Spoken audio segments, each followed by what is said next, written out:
Okie artichokey. We are ready to go. Hello, welcome back to the channel. I am Ember, and today I am going to be continuing with The Gifted. We are on episode 6, which focuses on a lady whose name I can't remember, but I think she has some kind of physical gift. And not only did we see a little bit of like her to do with like physical competitions, like sport competitions last episode, like her poster was going up saying that she won and stuff like that. But I think also when I was editing, and it only occurred to me like last week sometime, while I was editing the first episode, I think, of The Gifted, where Hang is trying to like work out why they're in the class, he notices a few different things, right? Like he notices Wave sweating and things like that, the nosebleed for and he actually is in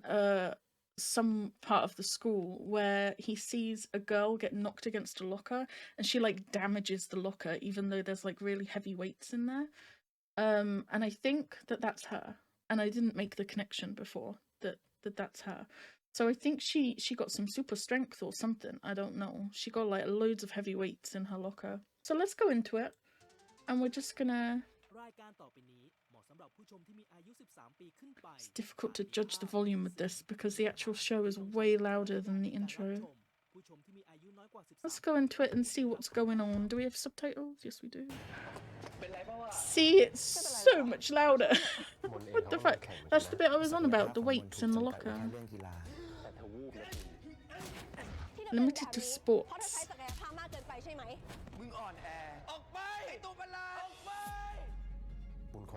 Oh, I probably should have put a trigger warning on that episode. I didn't even think about it. I'm sorry.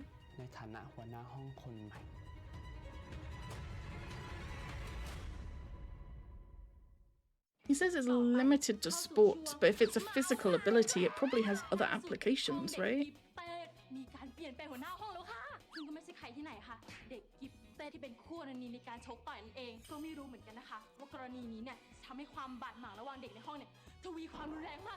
You're talking about them getting in a fight. What about Corn? Nobody seems to notice Corn exists. Corn was the one who really took part in the fight, no?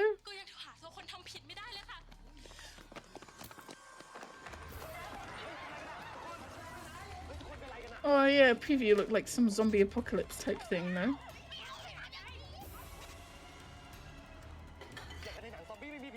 Yeah.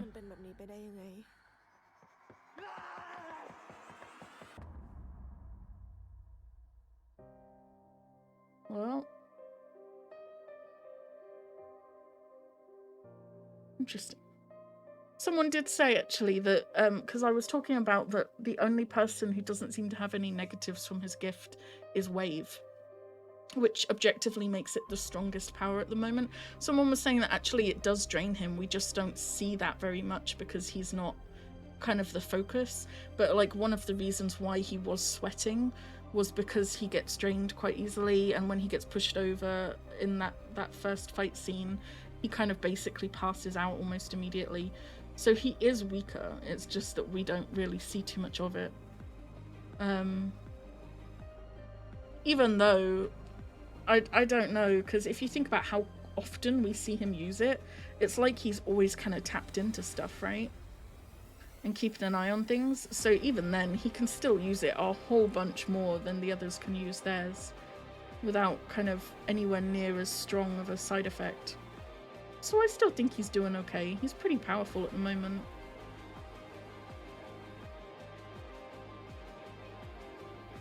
We've seen a lot of these scenes. The only one we haven't seen is the one I'm interested in, finding out what's going on, which is the thing with the chair moving. That's the scene I need to see. 2 days earlier. อย่างที่ทุกคนได้ทราบกันแล้วนะครับว่าตอนนี้เนี่ยปุณได้ลาออกจากตำแหน่งหัวหน้าห้องละมันเป็นความจำเป็นของครูที่ครูจะต้องเลือกหัวหน้าห้องคนใหม่มารับหน้าที่ต่อแทนซึ่งเราได้คัดเลือกจากรายชื่อที่เราได้ส่งให้ท่านผู้อำนวยการเมื่อก่อนหน้านี้ Wave และหัวหน้าห้องคนต่อไป Wave ก็คือเวฟครับ Hell yeah No one's happy about it, which begs the question, how did he get nominated? He must have nominated himself. ในฐานะหัวหน้าห้องคนใหม่ผมมีเรื่องนึงที่อยากจะทำมาตลอดผมอยากเห็นห้องเรียนของเราพัฒนาให้ดีขึ้นไปอีกอยากเห็นเพื่อนๆทุกคนพัฒนาศักยภาพของตัวเองอย่างเต็มที่เฮ้ยมันตัวจริงปะวะ อย่างแรกต้องแก้ปัญหา I'd say it's quite ต่างๆที่สะสมเอาไว้ a good thing, no? อย่างเช่นจัดการกับผู้ชอบโดดคลาสบ่อย Corn? ตัวจริงแน่นอน That Corn's desk? และพวกที่ยังไม่พบศักยภาพเพื่อเป็นการกระตุ้นให้คนพวกนี้ตั้งใจเรียนผมเลยอยากจะให้คนที่ยังไม่มีศักยภาพเนี่ยดูแลห้องเรียนทำความสะอาดหลังเลิกเรียนทุกวันจนกว่าเขาจะค้นพบศักยภาพของตัวเองเชี่ยนี่แม่เธอจะทำแบบนี้เพื่ออะไรอะก็เพื่อกระตุ้นไงครับว่าถ้าไม่อยากทำเวรน่ะก็ควรตั้งใจค้นหาศักยภาพของตัวเองให้เจอสักทีไม่แน่นะครับ He got a point. You've been here a while. You don't even have a clue. Most people knew on like the first week. ว่าตัวเองอ่ะไม่มีศักยภาพจะได้รู้ตัวสักที You don't make many friends, man. แล้วก็ควรลาออกไปซะ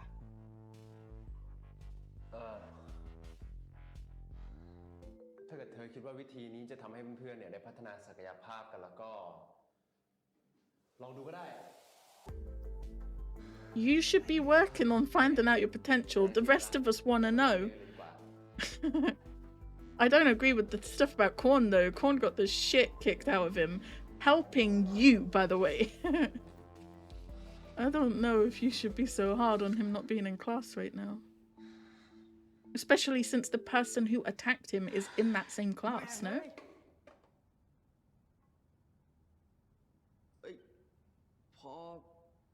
Hello, sir. ขอโทษครับ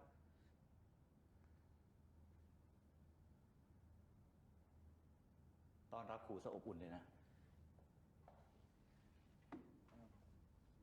ผอมาทำอะไรหรอครับครูมีธุระกับพัชมนนะอ๋อมนวันนี้ไม่ได้เข้าคลาสกิฟต์ครับงั้นไม่เป็นไร Oh, Mon's skipping class. ตกลงโหเสียเรื่องอะไรอ่ะผมคิดมากเรื่องศักยภาพนิดหน่อยครับทำไมล่ะผมคิดว่าผมไม่มีศักยภาพอะครับนี่ก็เรียนมาหลายเดือนแล้วผมยังไม่เจออะไรที่คิดว่าเป็นศักยภาพของผมเลย Months.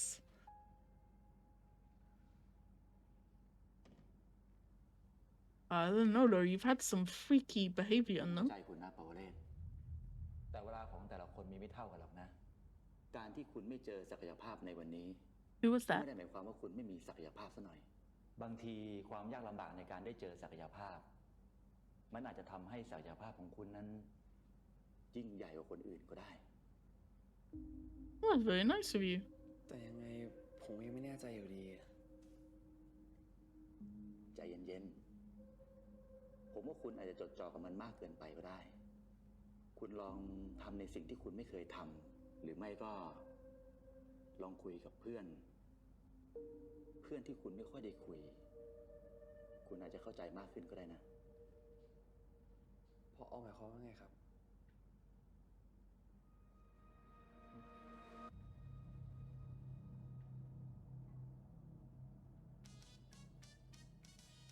ล่าสุดโรงเรียนของเราตอนนี้เนี่ยวิปริตไม่ต่างจากอากาศเลยนะคะ So he gonna go chat to Mon and คุณละดาเนี่ยก็ยังหาตัวคนทำผิดไม่ได้เลยค่ะ maybe try and find out something about his own potential. That guy seems very nice for an evil guy. Who is that? We've got weird people like hanging around in the background in like every scene.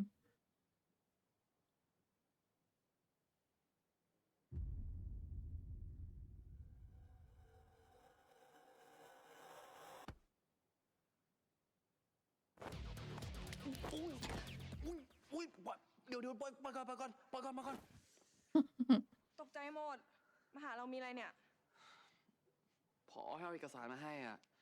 แล้วก็อยากมาดูด้วยว่าเธอหายไปบ่อยๆทำอะไรเนี่ยทำไมอะอยากเข้าชมรมเราเหรอ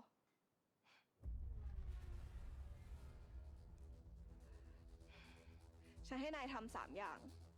ย่อถีบแล้วก็วิ่งฮะย่อ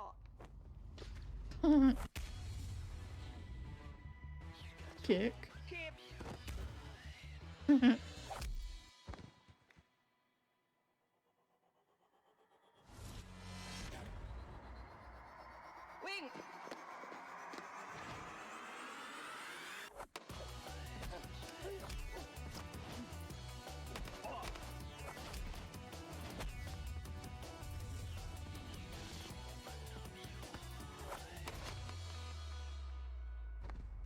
Wrecked.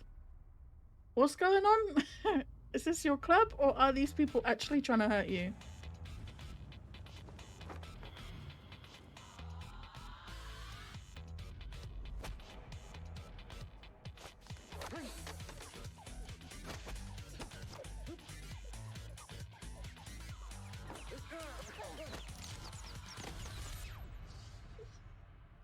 So what is your potential? You're just like Buffy the Vampire Slayer? What is this?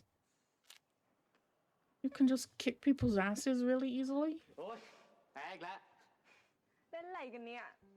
ใกล้เจนอ่ะ Well, at least they're not really trying to kill you. จัดการคนทั้งชมรมได้ภายใน10 นาทีหรือเปล่า โอ้ย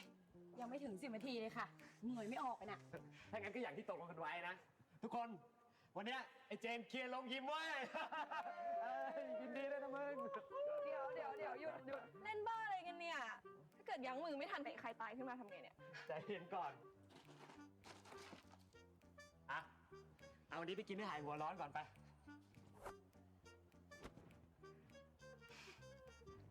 โยนมาดิ กูว่าไปเถอะวะไม่อยากอยู่เป็นปลาไม่มีเนื้อ อะไรวะ กลาง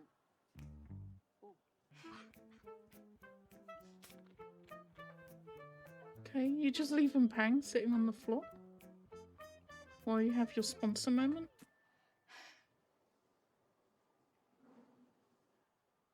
I thought that was Knack, but I was like, why does he look familiar? Is that Knack? And I didn't want to say it in case I was จะมา wrong. สมัครเข้าชมรมใช่ปะ ก็ไม่เชิง He's อะ in คื this อ clip เราแค่อยาก too. มาดูเฉยๆอะ เดี๋ยวพวกเรากำลังจะซ้อมกันอ่ะ งั้นเดี๋ยวเราพาไปดูนะ ไป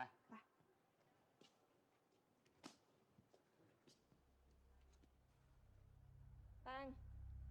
มานี่มา ตรงเนี้ยก็เป็นลานซ้อม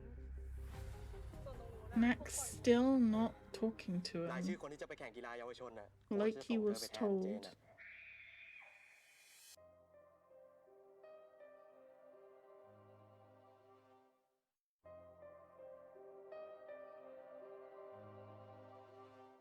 หนึบกับวุ้นมะพร้าวโออิชิกลิ่นองุ่นเคียวโฮและรสส้มยูสุเคี้ยวหนึบหนุก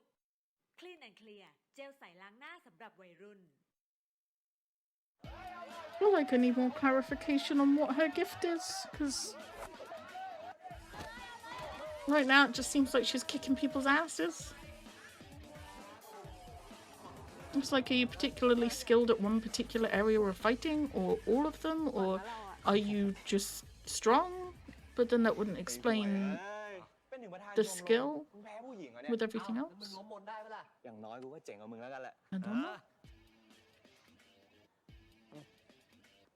thank you แล้วสรุปตัดสินใจได้ยังว่าจะเข้าชมรมเราหรือเปล่า ก็สนใจอยู่นะ ว่าแต่ชมรมเธอไม่ได้มีคาราเต้อย่างเดียวหรอ ชมรมเนี้ยเป็นชมรมการต่อสู้ป้องกันตัวน่ะ ก็เลยมีทุกแบบทั้งคาราเต้ยูโดเทควันโดมวยไทย ใครอยากได้อะไรก็ไปฝึกแบบนั้นได้เลย แล้วเธอได้มีกี่อย่างอะ ทุกอย่างเลย จริงดิ เจ๋งว่ะ ไม่หรอก มันเป็นเพราะศักยภาพอะก่อนที่เราจะเข้าคลาสกิฟต์นะ เราเล่นกีฬาทุกอย่างเลยนะ แต่ก็ไม่เก่งสักอย่าง แต่พอศักยภาพเราตื่นขึ้นอะมันทำให้ร่างกายเราแข็งแรงขึ้น ยืดหยุ่นขึ้น แล้วก็สัญชาตญาณดีขึ้นอะ You are literally Buffy the Vampire Slayer. โอ้เป็นศักยภาพที่ดีเนาะ แล้วมีข้อเสียบ้างปะ ก็ไม่มีนะ มอนหยิบน้ำให้กูหน่อย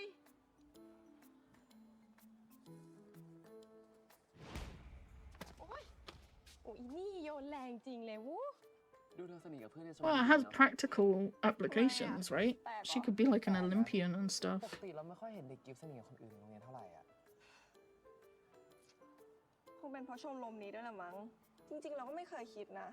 ว่าชมรมการต่อสู้อะจะรักกันได้ คิดดูนะ ต้องเตะกัน ต่อยกัน เจ็บแทบตายอะแต่คงเพราะผ่านอะไรแบบนี้มาด้วยกันละมั้ง ก็เลยทำให้รักกันอะ ถึงว่าเธอชอบโดดคลาสกิฟต์มาอยู่ที่นี่ She seems nice. มีอะไรหรือเปล่า โค้ชส่งข้อความมาจากญี่ปุ่นน่ะ รายชื่อคนที่จะไปแข่งกีฬาเยาวชนน่ะ โค้ชเลือกมาแล้วอะ ทำไมอ่ะอาร์ตไม่ได้ไปเหรอ เราได้แต่ฝั่งผู้หญิงอะโค้ชจะส่งเธอไปแทนเจนอะ เฮ้ย แต่เราไม่ได้สมัครนะ แถมเจนก็ซ้อมมานานแล้วด้วยอ่ะ เรารู้แต่โค้ชบอกว่าถ้าเธอไปจะมีโอกาสชนะมากกว่า มีอะไรหรอ คือรายชื่อคนที่จะไปแข่งกีฬาเยาวชนอะ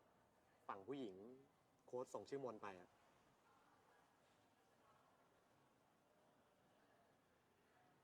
เฮ้ย ก็ดีแล้วนี่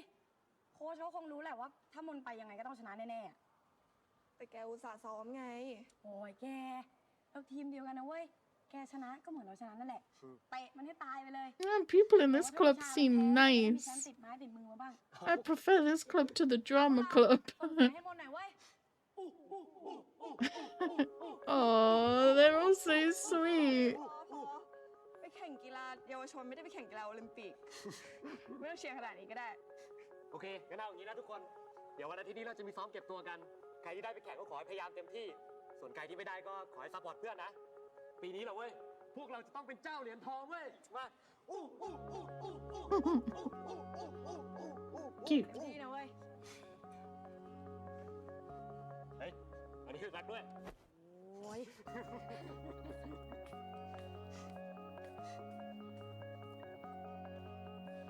่ต้องเครียดนะ Is she really okay? เธอไปด้วยก็ดี That was a เราจะได้ช่วยลงกีฬาอย่างอื่นด้วย นี่จะเถินผู้ชายด้วยนะโค้ช tough blow to accept so easily. อะไรแล้ว ขี้น้อยใจเอ้ย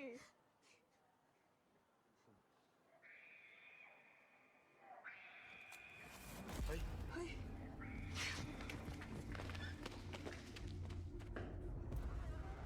เฮ้ยเจน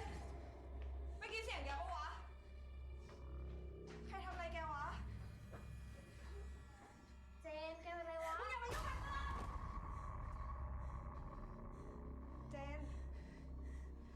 เจนแกใจเย็นๆนะ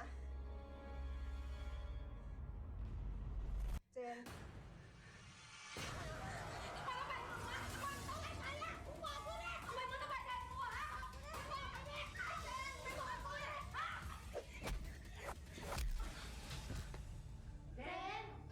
เฮ้ย เกิดอะไรขึ้นอ่ะ เจนโดนอัดสลบไปแล้วอะ เอ้าโดนอัดได้ไงวะ เข้าไปช่วยดิ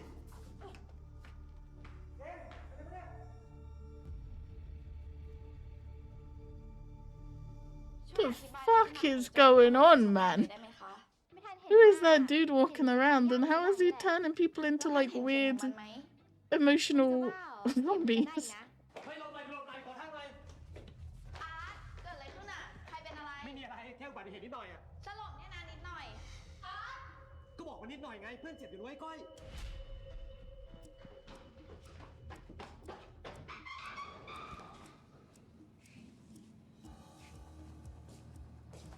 เป็นยังไงบ้างวะ เมื่อกี้นะ เห็นเจนแล้วยังใจสั่นอยู่เลยอะโคตรน่ากลัว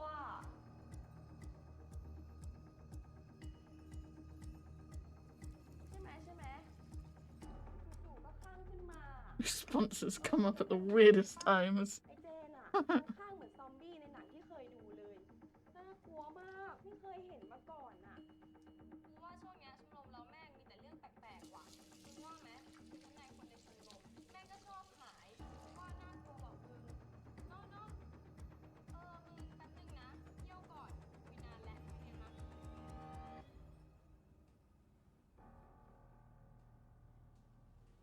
ฟังจากอาการที่เล่ามาค่ะ อาการเหมือนคนติดสารเสพติดไม่มีผิดเลยนะคะ ไม่จริงนะคะครู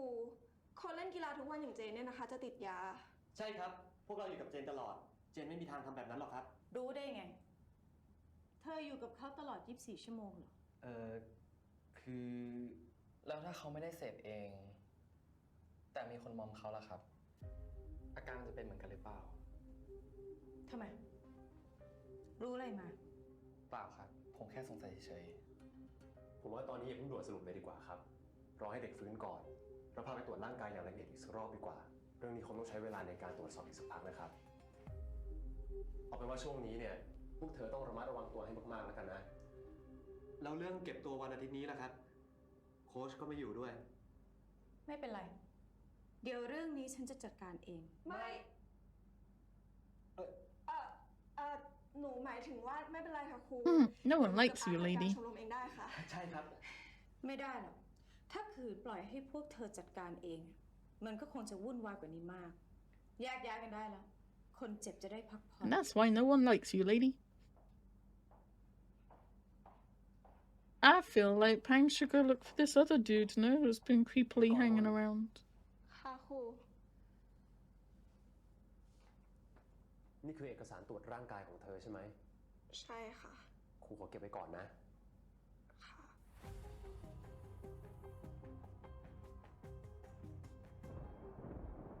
Okay. กำหนดลมหายใจ เข้าออก หายใจ เข้าท้องป่อง เป็นไงอ่ะ กลายเป็นชมรมพระพุทธไปแล้วเนี่ย นั่นดิ เรายังไม่ได้อาบน้ำกันเลยนะ ให้มันนั่งสมาธิตัวก็เหม็น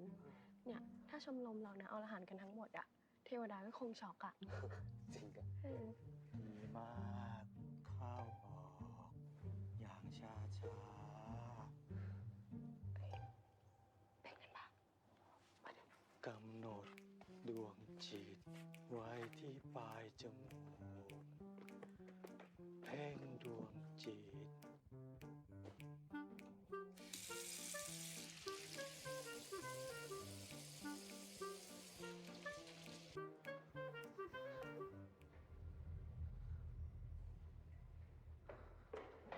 ใครเฮ้ย เอา Oh, it's นี่ you. มันทำอะไรตรงนี้เนี่ย I thought it was creepy dude again. หาคนร้ายดิ มึงรู้เหรอว่าคนร้ายคือใคร กูยังไม่รู้หรอก แต่มีเรื่องหนึงที่กูยังไม่ได้บอกครูอะเรื่องอะไรวะ วันก่อนที่เจงคลั่งอะกูเห็นคนหนึงมาด้อมๆมองๆแถวโรงยิมเนี่ย แต่ดูทรงแล้วไม่น่าใช่คนในชมรม แล้วลักษณะเป็นยังไงวะ ตัวผมผอม ส่วนสูงประมาณเนี้ยแล้วก็หน้าคล้ำๆหน่อยอะแล้วก็สะพายย่ามสีน้ำตาล ย่ามสีน้ำตาล หรือว่าหมายถึงไอ้ดุ๊ก How would he know? You gotta be like, yeah, that's definitely who I mean. He don't know. If he knew, then he would have just said, oh, it was Duke. ไอ้ดุ๊กมันก็เป็นคนเป็นเพี้ยนน่ะ มันเคยมาสมัครเข้าชมรมเรานะ แต่พอสมัครเข้าได้แล้วก็ไม่ช่วยทำกิจกรรมอะไรสักอย่าง เอาแต่ไปนั่งจ้องคนเขาซ้อมอ่ะ โดยเฉพาะพวกผู้หญิงอ่ะ คือก็รู้นะว่าแม่งเพี้ยนอ่ะ แต่ไม่เคยคิดเลยว่าแม่งเพี้ยนเพราะติดยา อย่างไม่ด่วนสรุปเลย รอฟังจากปากมันดีกว่า เฮ้ย นี่ห้องอะไรวะ ห้องเครื่องแอร์ แต่ปกติไม่มีคนเข้าไปนะ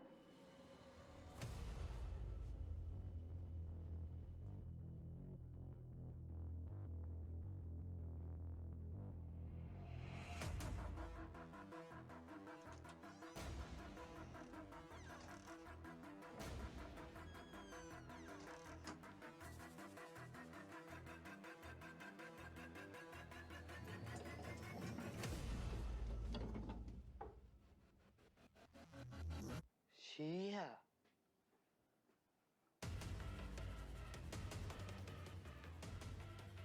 อะไรวะเนี่ย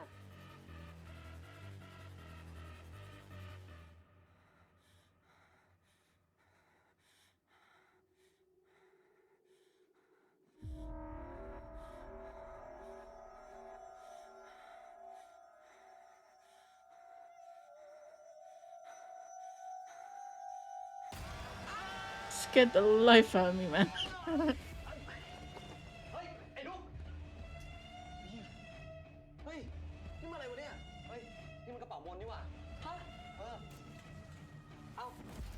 นี่แกมาอยู่นี่ได้ไงวะเนี่ย เอ้า เราทะลุมาจากรูห้องน้ำหญิงเมื่อกี้อะ มันคือไอ้ดุ๊กเว้ย ไอ้ดุ๊กก็คือคนร้ายมน ฮะ ไอ้ดุ๊กเนี่ยนะ มันวิ่งไปทางโรงยิมแล้วอะรีบตามไปกันเถอะ ไป Dude fucking has a hole that leads to the female bathrooms. ใจ ไม่ว่ามีสิ่งใดเข้ามา อย่าได้ไปสนใจ หยุดนะไอ้โรคจิต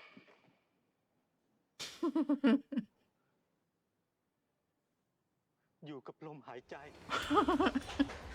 That's peak comedy right there. Oh, I love it.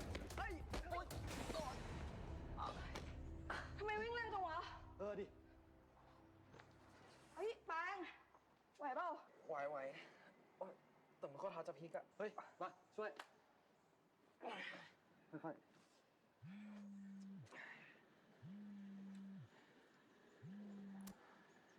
ฮัลโหลค่ะครูปอม มน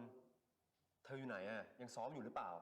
หนูอยู่โรงยิมค่ะกำลังวิ่งตามจากคนร้ายที่วางยาเจนอยู่ วิ่งเหรอ มน เธอหยุดวิ่งก่อนนะ ตอนนี้คุณได้ผลตรวจร่างกายของเจนแล้ว จริงเหรอคะครู เจนถูกวางยาจริงๆใช่ไหมคะ คือ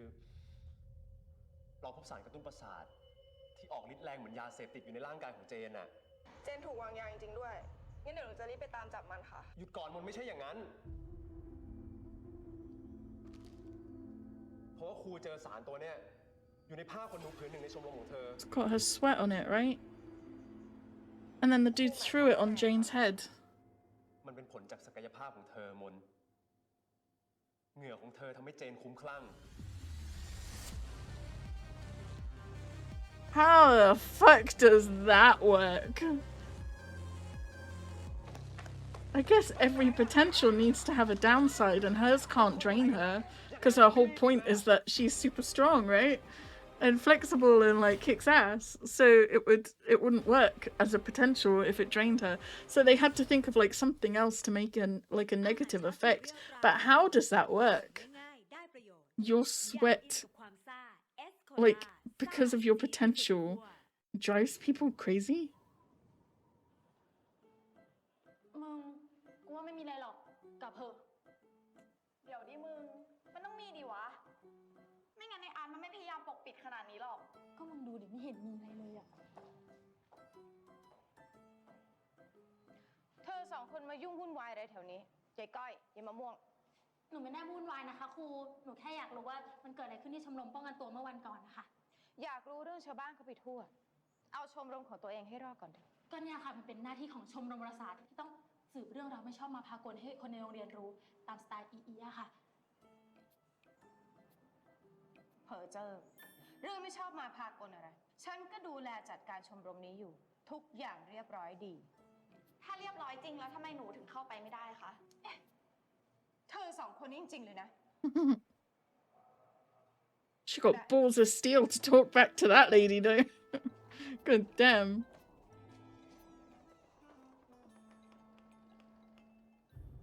มน มีอะไรเปล่าอ่ะ ครูปอมว่าไงอ่ะ อาร์ต ฮะ บีบผ้ายืดตรงล็อกเกอร์ให้แปลงหน่อยดิ เร็วๆ เพื่อนเจ็บอยู่นะ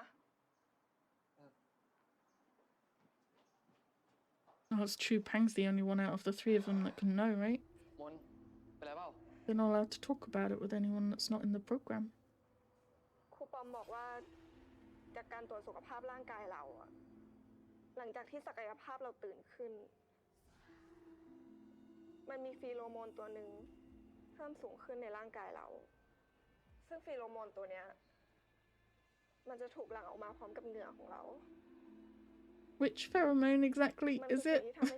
That's driving people insane? Are we gonna specify what pheromone that's meant to be? เป็นไง เชื่อหรือยังว่าทุกอย่างเรียบร้อยดี มึงว่ามันแปลกๆปะวะ แปลกก็ดีแล้วมึง ซึ่งถ้าใครได้สูดฟีโรโมนตัวนี้เข้าไป มันจะเข้าไปกระตุ้นประสาท Oh, they're all crazy. แค่หันนี้ยังพร้อมเพรียงกันเลย สุดยอดจริง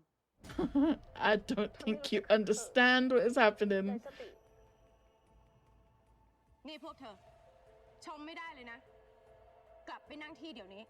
กล้าทำในสิ่งที่เวลาปกติไม่กล้าทำและปลดปล่อยความรู้สึกใต้จิต How did they all ฉัน go บอกให้กลับ bonkers ไปนั่ง right ที่ now? ไม่งั้นฉันจะสั่งให้ลงโทษทั้งชมรมเลย Because they were fine earlier on, right? ฉันบอกว่าให้กลับไปนั่ง How have they ที่ all come into อยาก contact มี with ปัญ her หากันหรือ sweat? ไง ทำได้ทุกอย่าง ตั้งแต่ทำร้ายร่างกาย ไปจนถึงฆ่าคน นี่กันนะมึง อีกายช่วยด้วยมะม่วงหนีทำไมอย่างนั้นล่ะมะม่วงไม่เอา ไม่เป็นไรหรอกมน เดี๋ยวยังไงครูปอมก็ต้องหาวิธีจัดการจนได้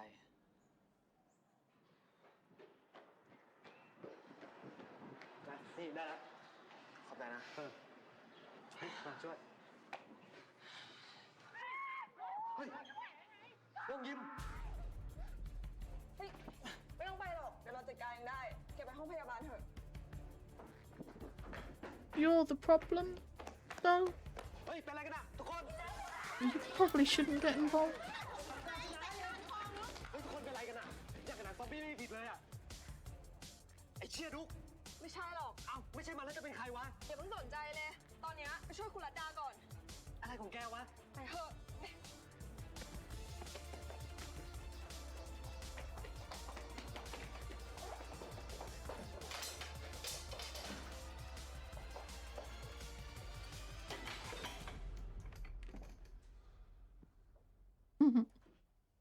You good? คะฝึกสมาธิเสร็จแล้วเหรอคะ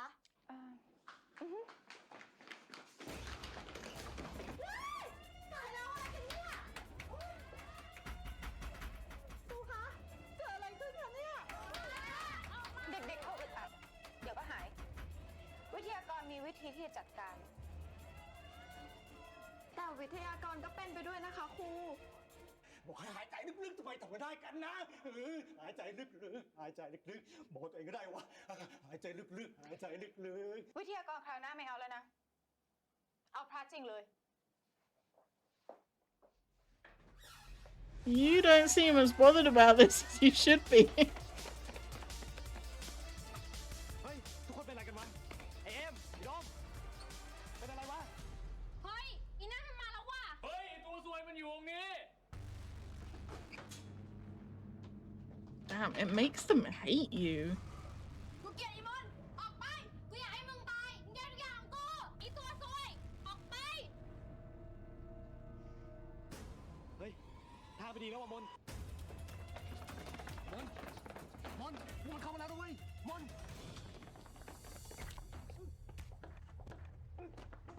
Oh, he's a good friend though. He trying. มน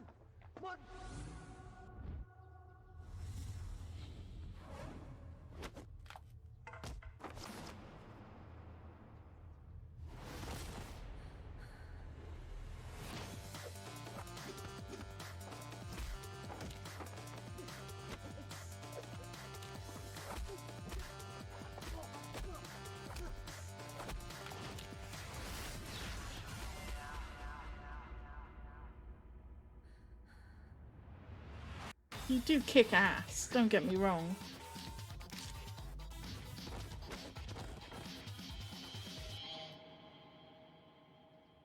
How has he not been affected by now? He's been closer to her while she's been running and fighting than all of the people that were in the meditation session. เป็นไรปะเนี่ยมนไหวปะเนี่ย เชือกรองเท้าก็หลุด ปกติไม่เหนื่อยขนาดนี้ไม่ใช่เหรอ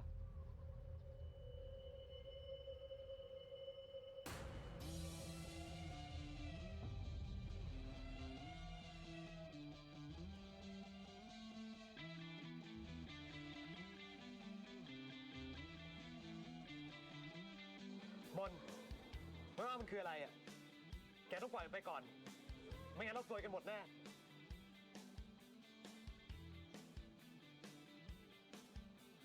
อาร์ต ฮะ แกไม่ต้องทำอะไรแล้ว เดี๋ยวเราจัดการเอง จะไหวเหรอ ไหว เอาไงเอากันวะ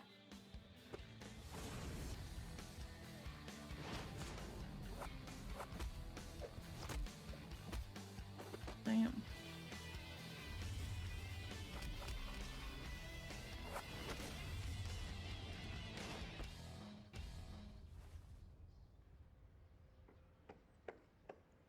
เกือบไปแล้วอ่ะ ดีเนี่ยที่เราอยู่ด้วย มน มน มน มน มน มน แกเป็นไรอ่ะ หยุดอย่าเพิ่งเข้ามานะ มน แกเป็นไรวะ มน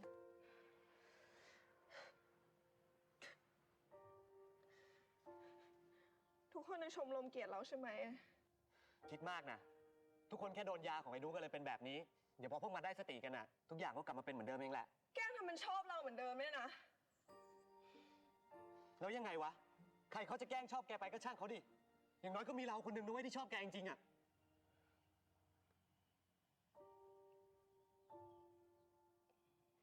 ไม่ว่าอะไรจะเกิดขึ้นน่ะเราจะไม่ทำแบบนั้นกับแกเราจะไม่มีวันทำร้ายแกเราสัญญา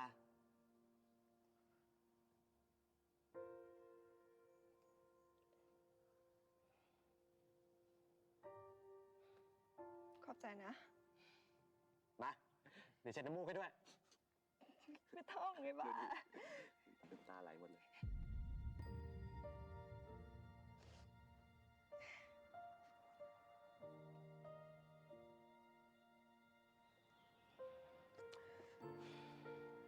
ไปไปกันเถอะ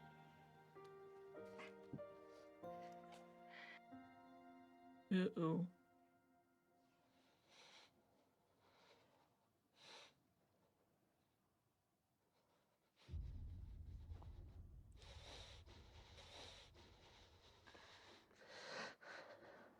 Art. In his defense, he lasted a lot longer than everyone else, no? Art จะทำอะไรอ่ะ Seems like the main bulk of those people just had to be in the same room as her when she wasn't sweating. ทุกคนเขาเกลียดมึงกูก็เกลียดมึง And that dude was like fighting and running with her for fucking ages, and it took him literally like wiping her tears away and then touching his face in order to actually have an effect. So, you know, you've got to give him kudos for lasting as long as he did.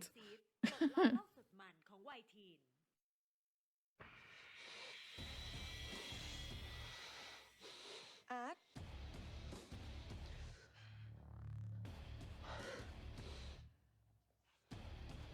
อาร์ตจะทำอะไรอ่ะ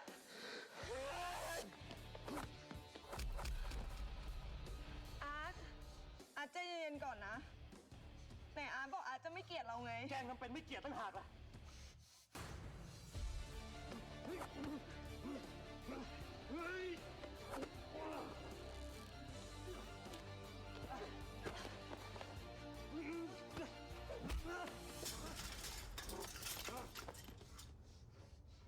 มึงมันขี้โกงมึงโกงความฝันของคนอื่นมึงเอาเปรียบพวกเราทุกคนมึงรู้ไหมคนในชมรมมึงต้องฝึกหนักกันขนาดไหนอะแต่ก็ไม่มีใครก็เอาชนะความฝันของมึงได้เลยอะ Gotta suck, I'm not gonna lie, I can kind of see his point.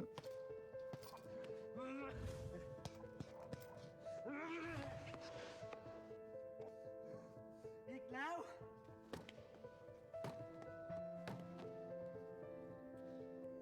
อีกแล้ว You'd probably end up having the same thing happen with Pun, right? If he were to like graduate and become like the world's best violinist or surgeon or something and seem to do it effortlessly. The problem with a lot of these gifts is like, it's not a shortcut, but it does have this kind of effect. But everyone around you is going to be jealous. ทุกคนเขาเกลียดมึงกูก็เกลียดมึงได้ยินไหมกูเกลียดมึง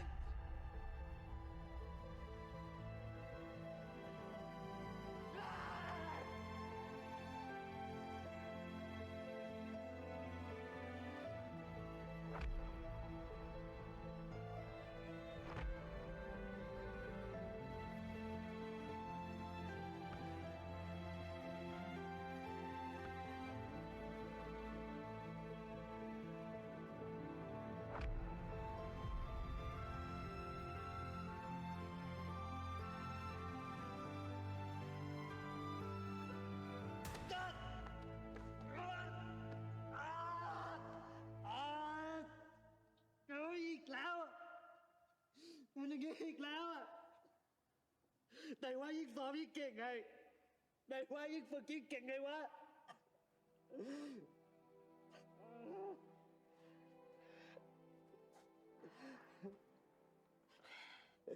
อาร์ต อาร์ต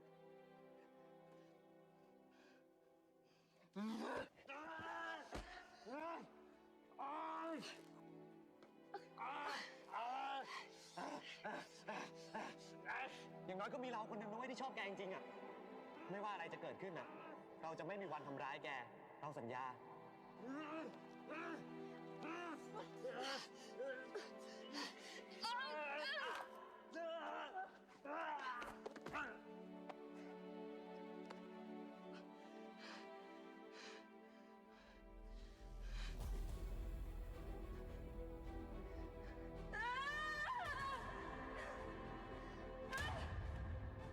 Damn. So another gift that's really fucking difficult to use without dire consequences, no? Because I mean, they have to try and work out a way to reverse the crazy, you know? Unless it just wears off. เกิดอะไรขึ้นกันแน่คะทำไมเด็กชมรมป้องกันตัวถึงได้บาดเจ็บกันหมดแบบนี้ครูระดาคะ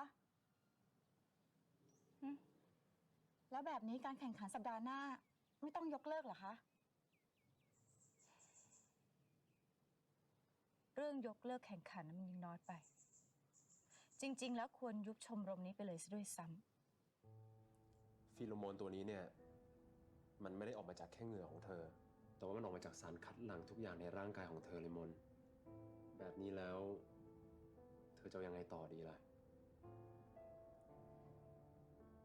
หนูจะลาออกจากชมรมค่ะ How is she meant to utilize her talent? คุณว่าเธออย่าคิดมาก Anytime she sweats or anything, people gonna go mad. เธออย่าโทษตัวเองเลยนะมน จะไม่ให้โทษตัวเองได้ยังไงคะครูในเมื่อเรื่องทั้งหมดมันเกิดมาจากหนูอะ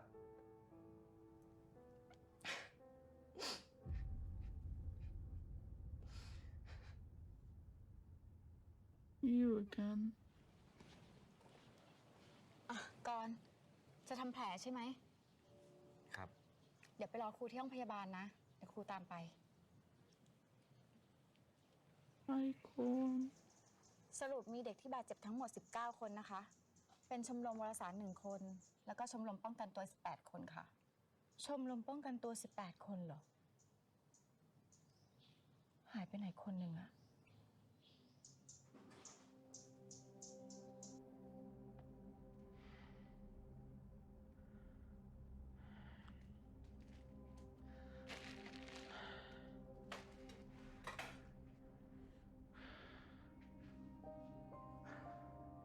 จริงๆเราก็ไม่เคยคิดนะว่าชมรมการต่อสู้อะจะรักกันได้ต้องเตะกันต่อยกันเจ็บแทบตายอะแต่คงเพราะผ่านอะไรแบบนี้มาด้วยกันละมั้งก็เลยทำให้รักกันอะ It's kind of weird this hasn't happened sooner, no? 'Cause she's been in the club a little bit. They've been in the program for months. What the fuck?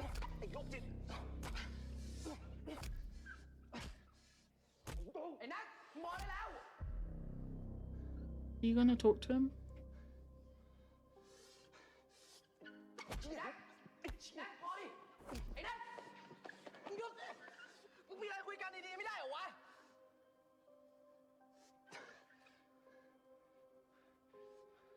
จะให้คุยกันดีๆใช่ไหม He did it again.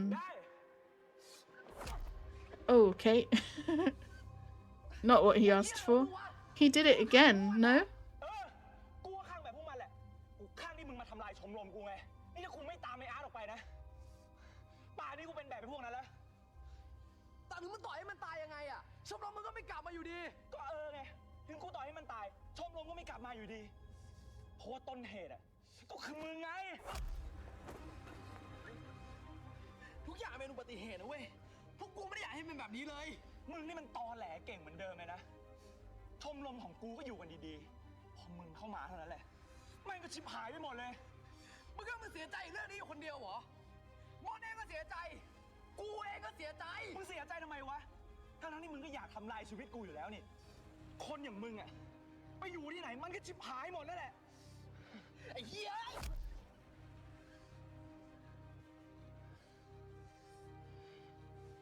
กูไม่น่าโง่ที่เป็นเพื่อนมึงตั้งแต่แรกเลยโอ๊ย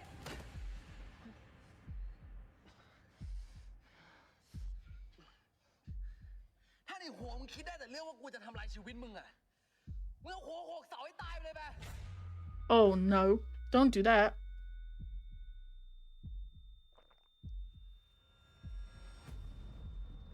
Oh, I really hope I'm wrong about his gift. Oh, I really hope I'm wrong about his gift.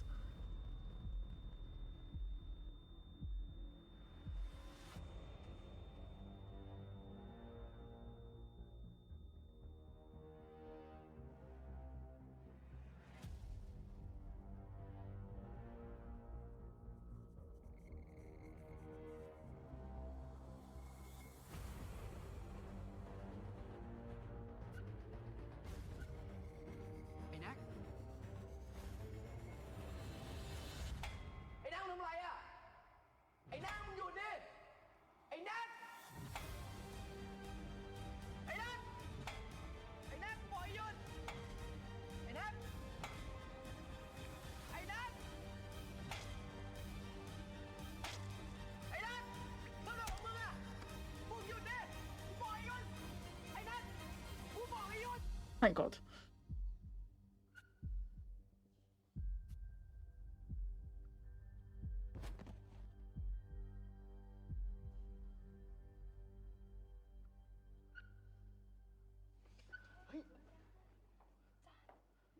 Porn, I need to know what your gift is, fam. You got me intrigued with the camera. I'm right about his gift, aren't I? I'm right about it. I was waiting for another scene with Nak, or anyone really, to disprove my theory. But that just proved my theory.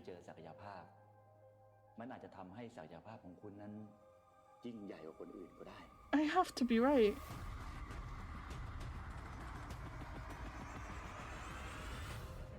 Yeah, you have a very scary gift, because you have to, like... You have to be careful about everything you say, right? When you're touching someone.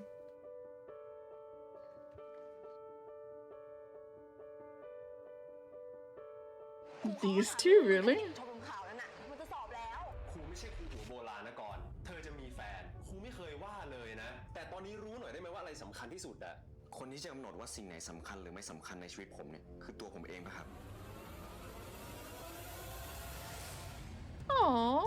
proud of Corn. He moving on.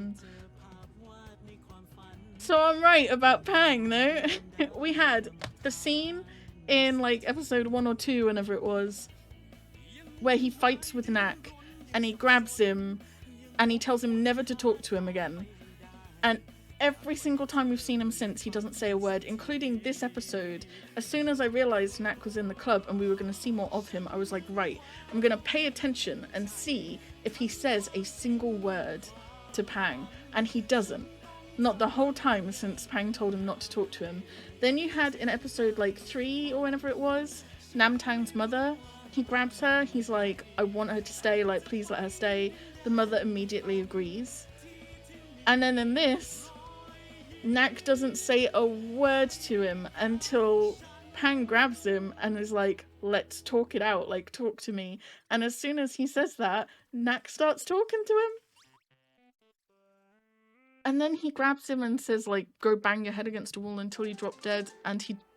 not ready. And he does that too, or tries to, until Pang then grabs him again. The physical contact is important, because he was saying stop that and nothing was happening, and then as soon as he grabbed him and said stop it, that's when he stopped. So it definitely is based on physical touch. He can't just command people without, like, physically touching them. But that's definitely it, right? It's like thought manipulation. He puts a thought in their head, or like a command in their head, and they do it. And that is terrifying too. Because he's used it, as far as we know, he's used it successfully 5 times. Don't talk to me again. Please let her stay. Talk to me. Let's talk it out. Go bang your head against a wall until you drop dead, and stop it. He's used it successfully 5 times. And they were all on accident, except potentially the last one, where he maybe had an inkling of what he could do, but even then, like, he wasn't even sure how to use it or anything like that. So he's accidentally been using this gift. So it's the kind of gift where if you're not careful, you could just be like holding hands with your partner or something, and you could say something and you don't even realize that it's technically a command or like a request or anything like that, and they would just do it. Like, he doesn't have to try to activate it. That's what's terrifying, right? I'm really kind of pleased I figured it out so quickly though, because I made the theory back in episode 3. So 3 episodes in, I had an idea of what his like talent could be.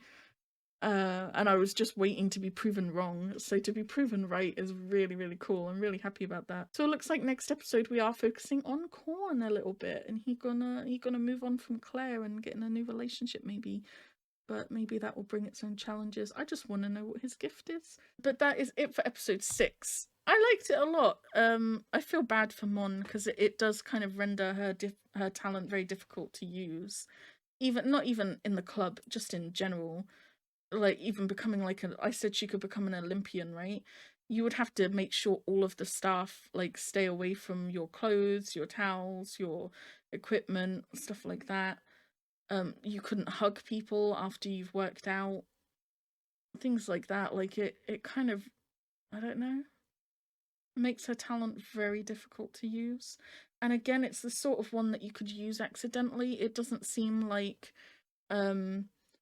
she couldn't do a sport and not use her talent, you know? So I feel like the issue with the pheromones and the sweat, that's going to be there all the time no matter what. So like, even on a hot day, if she just kind of walks too quickly, because even just by running, she was like setting people off. So I don't know, it not only makes her talent difficult to use, it also kind of makes her life very difficult.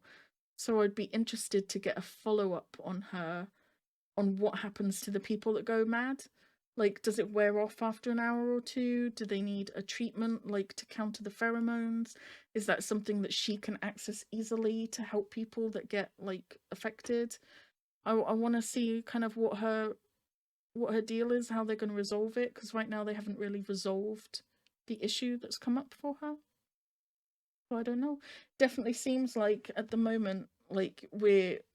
focus on one character in episode, and you really get to see not only how cool their ability is, but also the real downsides and the negative effects it has. Kind of like what Pang was saying in the very first kind of episode or 2, right, when he wanted to quit.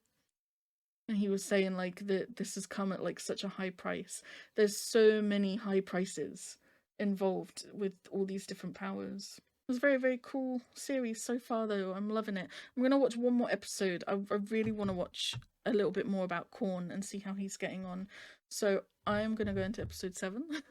That is it for now. Bye!